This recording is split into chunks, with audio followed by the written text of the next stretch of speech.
Une vie donnée à Dieu, le témoignage d'Anna Micheli.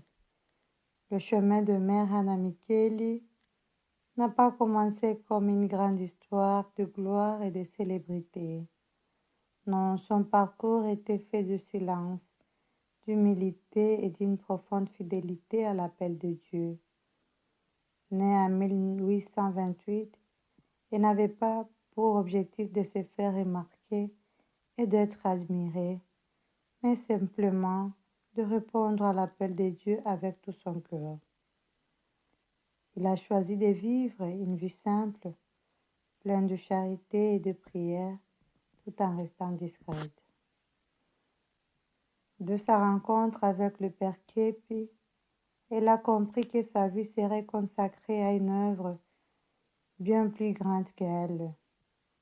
Ensemble, ils ont fondé une union destinée à servir le plus démunis, en particulier les jeunes filles et pauvres.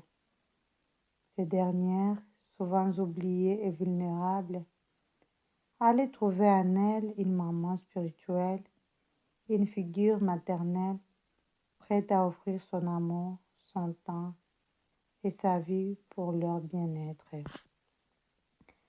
C'était un service de charité pure où Anna Michel ne comptait pas ses sacrifices.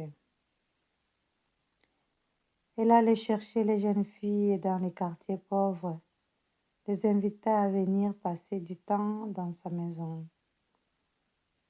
Elle ne se contentait pas d'offrir de l'hospitalité, elle leur donnait une place de dignité et un espace où elles pouvaient être écoutées, soignées et aimées. Anna savait que souvent il fallait d'abord répondre aux besoins matériels avant de pouvoir toucher les cœurs. C'est ainsi qu'elle offrait des repas, un abri et surtout un regard rempli de bonté. Mon plus grand bonheur est de pouvoir offrir un toit, un repas et l'amour de Dieu à ceux qui en ont besoin. Les visites aux malades, les réconforts aux personnes âgées et l'accueil de jeunes filles en détresse étaient ses œuvres quotidiennes. Mais Anna Michel ne se contentait pas d'un simple acte de charité. Elle vivait la charité à la manière du Christ, donner sans retour, aimer sans condition et offrir sa vie pour les autres. Un jour, alors qu'une jeune malade se trouvait seule, abandonnée, Anna n'hésita pas à lui offrir ses vêtements pour la protéger du froid, sachant qu'elle risquait d'être elle-même affectée par cette maladie. Mais cela ne l'arrêta pas. Son seul souci était d'assurer que cette jeune fille reçoive l'amour et la chaleur humaine qu'elle méritait.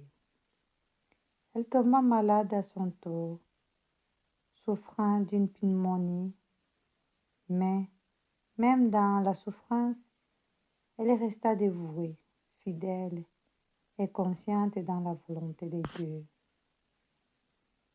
Je suis ici pour accomplir la volonté de Dieu, même si cela signifie souffrir, que sa volonté soit faite. Lorsque la maladie l'arrangea davantage, le comte Simonette mit à leur disposition une grande partie de son palais pour poursuivre l'œuvre.